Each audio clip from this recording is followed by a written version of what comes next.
Olá pessoal, bom, conforme a gente já tinha conversado, hoje eu vou falar um pouquinho sobre a quarta revolução industrial. Muita gente vê, tem muitos vídeos no YouTube falando sobre isso, né? Mas é interessante a gente trabalhar, né, de uma forma um pouco mais didática, diga-se de passagem, essa história da quarta revolução industrial, né? Então vamos a ela, né?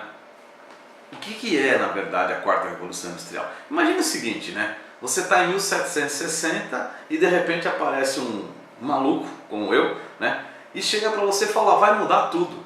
Vai mudar a forma de você produzir, vai mudar a forma de você viver, as relações entre as pessoas mudarão, né? E aí começa a acontecer, né? Aliás, né, não se sabe muito bem a época, né, entre 1760 e 1806 mais ou menos, a coisa começa a acontecer, né, e não se sabe muito bem. E isso é a primeira revolução. Agora nós estamos falando da quarta. A quarta revolução, segundo alguns pesquisadores, é tão radical, as mudanças são tão gritantes que os impactos, segundo esses pesquisadores, né, no qual eu acabo me incluindo, né, nós estamos dizendo que a coisa vai ser muito mais impactante, muito mais interessante, né? Então vamos dar uma olhada, né? Então, para falar da quarta revolução, é interessante se falar, né, da segunda e da terceira, porque na verdade a gente se lembra da primeira revolução, essa que eu estava mencionando agora, mas acaba se esquecendo, né, que houve a segunda e a terceira, né? Até um aluno meu me disse outro dia, professor, será que eu perdi as duas revoluções? Então é interessante a gente comentar um pouquinho sobre elas, né? Bom, vamos falar um pouquinho da primeira revolução, que aliás, aquela que a gente mais estuda, aquela que está nos nossos livros, etc e tal, que os professores comentam, vem com toda aquela história, né, de Taylor, Fayol, Revolução Industrial, tá? É a revolução chamada de mecanização dos processos, tá? Ela acontece, aliás, não sabe muito bem, mas como eu disse, entre 1760, 1806, 1820, não se tem uma data precisa do início dessa revolução, né? Mas ela cria uma mudança, né, radical, né, até na forma de viver. Só para a gente ter uma ideia, entre 1780 e 1880, a população da Inglaterra, né, salta de 8,5 para 36 milhões de pessoas. Olha só que coisa interessante, porque houve uma drástica redução na mortalidade infantil. Isso obviamente é uma consequência de todo um processo que começa a acontecer. Mas vamos olhar outras coisinhas interessantes, né? Durante todo o processo do revolucionário da mecanização, essa dita mecanização, muitos países aderiram a a Alemanha não aderiu. Olha só que interessante, né? Por conta disso, o que acontece, né? Ela começa a perder a sua capacidade de venda de produtos, porque a sua produção não tem a mesma performance que as outras organizações que tinham adotado a máquina a vapor, né, nos seus teares, aquela coisa toda, esse processo chamado de mecanização, né? E o que aconteceu? Criamos praticamente um barril de pólvora, né? A morte do príncipe, como você sabe, foi apenas diga-se de passagem, foi o pavio, na realidade, desse barril de pólvora. Então eclode a Primeira Guerra Mundial, que acontece de 1914, como a gente está vendo aqui, até 1918, né? Tendo no seu final a Alemanha perde a guerra, né? E como você sabe, né, quem perde a guerra paga a conta. A Alemanha, por conta disso, entra num processo extremamente crítico, né, em termos de economia, né? E aí o que acontece? Cria-se um cenário para a Segunda Guerra Mundial. Pronto, aí a coisa... Então, só para vocês entenderem, vamos imaginar, né? A primeira revolução industrial, ela cria situações que nos levam a duas grandes guerras. Preste bem atenção nisso, é um negócio bastante importante. Vamos dar uma olhada agora na segunda revolução industrial. A segunda revolução industrial, pessoal, é a ideia do desenvolvimento dentro da indústria química, elétrica, do petróleo e do aço, que acabam adentrando as organizações, né?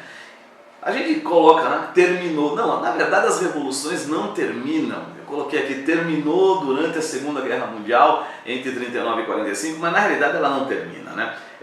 As revoluções são concomitantes, ou seja, Eu ainda hoje tenho organizações que vivem a primeira revolução industrial somadas com a segunda, por exemplo, né? Bom, então a segunda, como a gente pode perceber, não foi assim tão impactante. Mas vamos agora dar uma olhada na terceira revolução industrial. A terceira revolução industrial, pessoal, também chamada revolução técnico-científica, né? A revolução da informação, ela se inicia em 1950, quando, né, se desenvolvem os primeiros computadores eletroeletrônicos, aquela história do ENIAC, o Claude Auchinleck.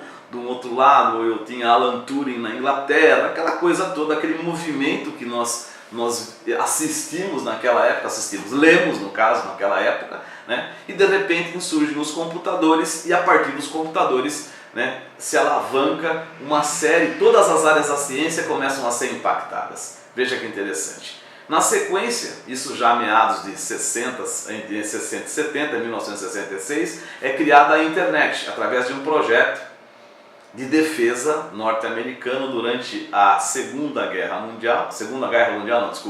a Guerra Fria, e aí nasce a história do projeto ARPANET, que depois, com a somatória de outros recursos, né, na Europa, ela se torna a Internet, a International Network, ou rede internacional, né?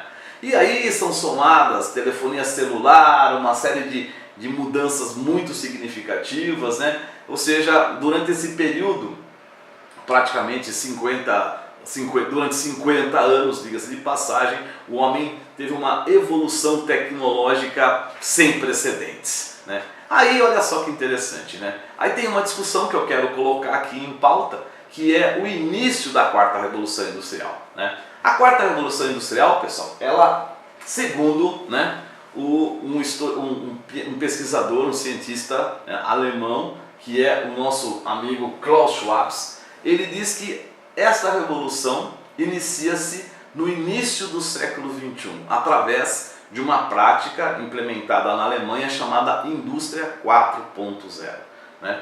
Como vocês já perceberam, a Alemanha, que sofreu em dois grandes conflitos, duas grandes guerras, agora sai na frente, né, com a Indústria 4.0. O Klaus, inclusive, diz o seguinte: as mudanças são tão profundas, veja o que ele está dizendo aqui, que na perspectiva da história da humanidade, nunca houve um momento tão potencialmente promissor e perigoso, tá?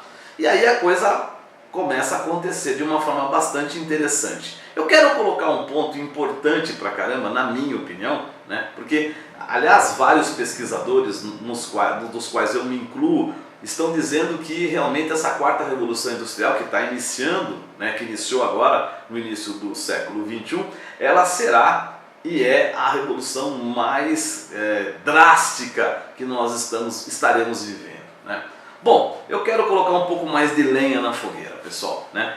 Vamos dar uma olhada em junho de 2007. O que acontece em junho de 2007, né?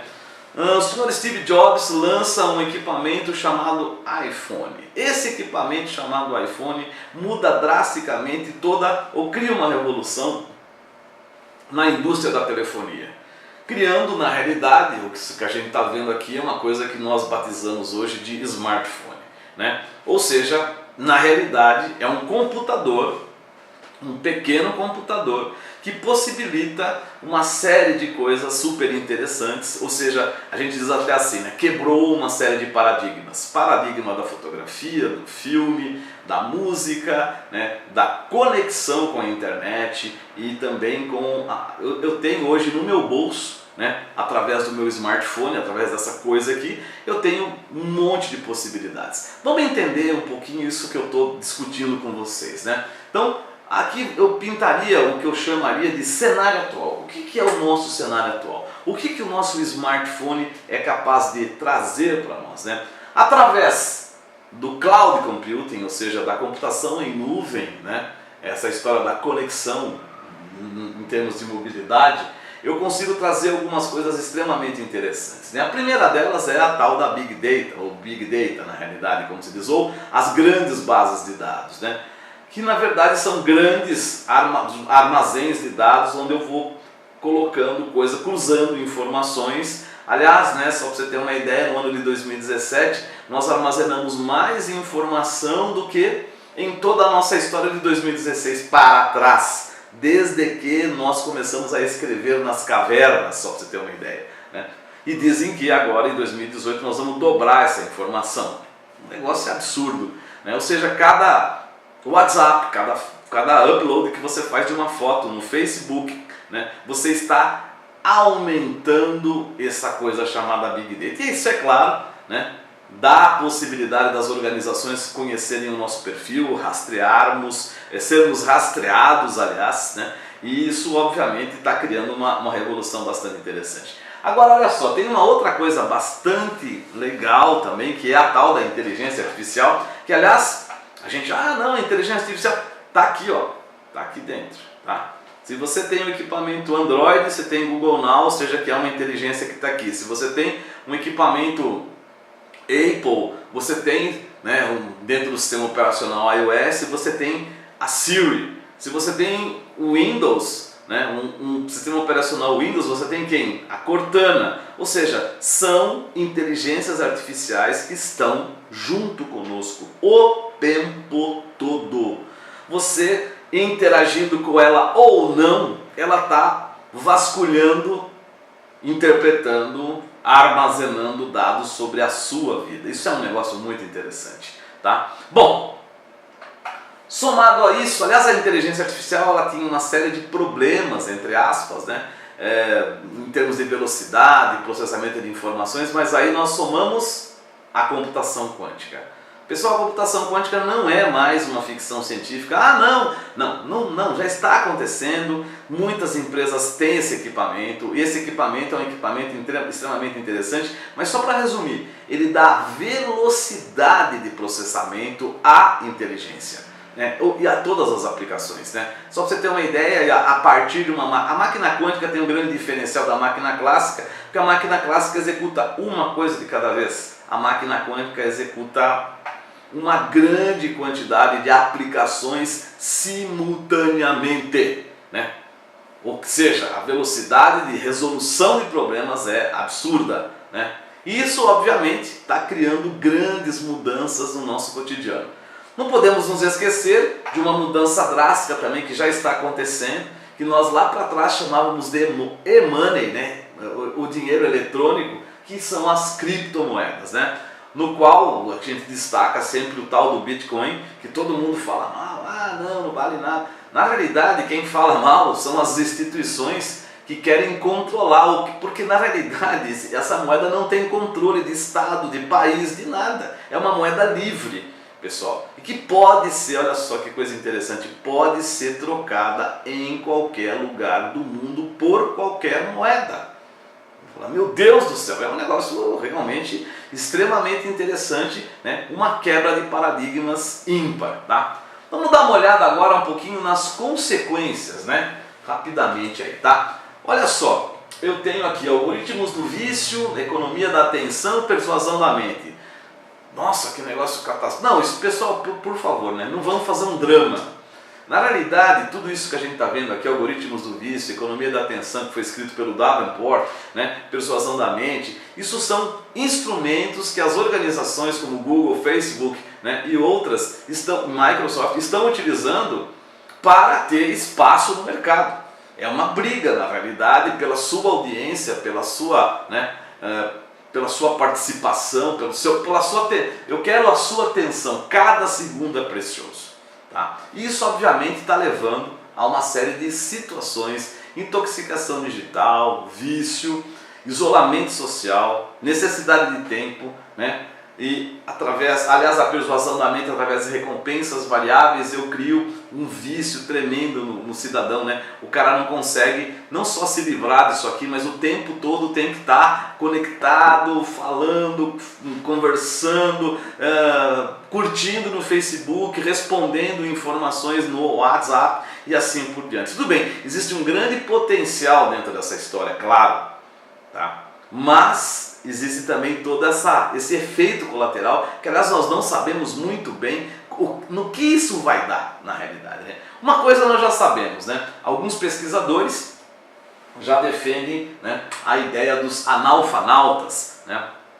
Então existe um grupo né, focado na educação, que está dizendo o que é o analfanalto. O analfanalto é uma pessoa que está envolvida na tecnologia, embebida em tecnologia, mas que ele é manipulável, ou seja, através de persuasão da mente, através de uma série de coisas, eu consigo manipular esse indivíduo, mudar a opinião dele. Mudar a opinião, sim, eu consigo mudar a opinião da pessoa.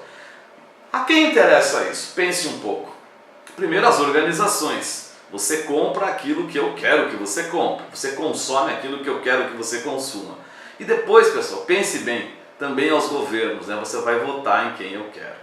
Você acredita que você tem opinião, que você tem livre-arbítrio, mas você não tem. Você está sendo induzido, conduzido por essas ferramentas, tá? Bom, continuando aqui a nossa reflexão, né?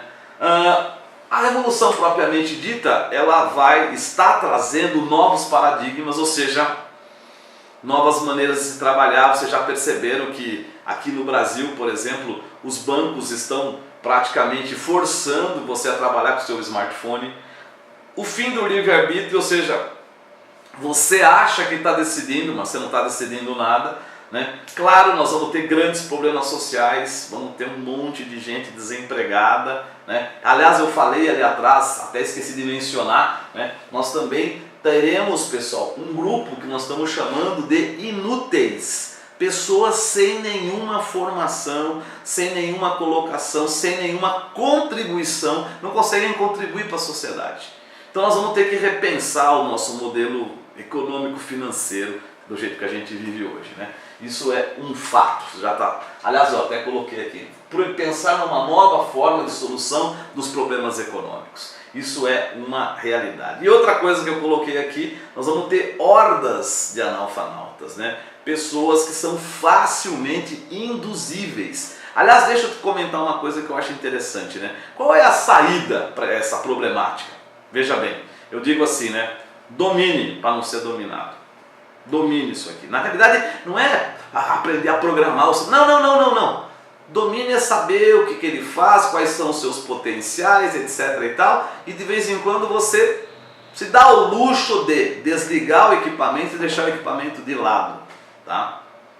Voltar a interações sociais, conversar com a sua esposa, com a sua namorada, né? Conversar com seus amigos, ter uma interação, abre aspas, normal. Esquece um pouco o celular, deixa ele de lado, domine-o, para não ser dominado por ele. Essa é a ideia, tá? Bom, terminando aqui já, nós temos novos negócios acontecendo, já, não tem jeito, né? Como todos nós sabemos, né? Nós temos, por exemplo, um canal de TV paga, que não é canal, mas é um dos maiores distribuidores e produtores de vídeo do mundo. Esse cara quem que é? É o nosso amigo Netflix, tá? Então tá aqui o Netflix. Quem é a locadora e prestadora de serviços de automóvel que não tem nenhum automóvel? É o nosso amigo Uber, né? Olha só que interessante. E aliás, esse cara, a Uber, ela está pronta para, né, os veículos autônomos que estão vindo por aí, né? Qual é a empresa que faz reservas de casas e hotéis sem ter nenhum imóvel, né? Não é o Trivago na realidade, né? Tem uma empresa muito mais poderosa que está espalhada pelo mundo, que é a Airbnb, né? Então, essa é uma realidade nova que está acontecendo, não são novos negócios, né? Continuando as nossas reflexões, agora quase terminando a nossa conversa, né? Nós vivemos na era da conexão e não do diálogo. Estar conectado é acessar uma infinidade de pessoas, de informações, né? A comunicação feita dessa forma não precisa ter sentido. Olha só, nem transmitir informações, basta estabelecer uma conexão, né? Estamos claramente misturando quantidade com qualidade, né? Aliás, isso eu tirei de um artigo da revista Veja, né? Chamado Cacofonia Digital, super interessante, né? Bom, o que esse novo cenário tem, pessoal? Esse novo cenário tem um mundo completamente novo, né? Que são as palavras de um professor PhD, né, chamado Ronald Berg, né? Um mundo completamente novo, um ponto de vista fantástico, novo, fantástico, extremamente interessante, né? E olha só, ninguém para não dizer não, você pode fazer o que você bem entender, você tem um micropoder, você pode estar, né? Eu estou fazendo um vídeo, né, agora nesse momento, divulgando algumas ideias, né, e na verdade nós estamos um pouco perdidos, nós não sabemos nem para onde ir, né? Ou dizer para nós que nós estamos sonhando, tá? Na realidade, né, o que a gente também constata, aliás, um professor do MIT chamado Eric Bryn-Johnson, né, ele diz basicamente isso aqui, pessoal. Olha só, ele diz, vem um turbilhão vem por aí, né? O desenvolvimento da inteligência artificial, como ele diz, né, levará a humanidade a uma transformação só comparável àquela provocada pela Revolução Industrial, pela primeira, né? Olha só, as tecnologias da computação e os avanços digitais estão fazendo pelo nosso cérebro, palavras dele, o mesmo que as máquinas a vapor fizeram pelos nossos braços na Revolução Industrial. Então o negócio realmente é interessante, para não dizer muitíssimo preocupante, né? A crescente substituição do trabalho humano pelas máquinas deverá fazer com que a metade das ocupações que hoje existem desapareça de 1 a 2 décadas. Aqui, na minha opinião, ele está sendo extremamente otimista, porque eu acredito, primeiro, que o tempo vai ser menor e que a quantidade de pessoas que vão perder os seus postos é maior. Então, fica aqui o meu alerta, diga-se de passagem, não é para você ficar desesperado, mas é para você pensar a respeito, na realidade, né? E nós estaremos em outros vídeos aí com vocês, né? Aqui um pouquinho do nosso referencial teórico que a gente utilizou para montar essa apresentação, né? Então fica aqui a nossa dica, né? Agradeço mais uma vez a sua atenção e espero encontrá-lo em outro vídeo. Não esqueça de se inscrever no nosso canal e dar o seu joinha aí, curtir, tá? Obrigado, um abraço, pessoal.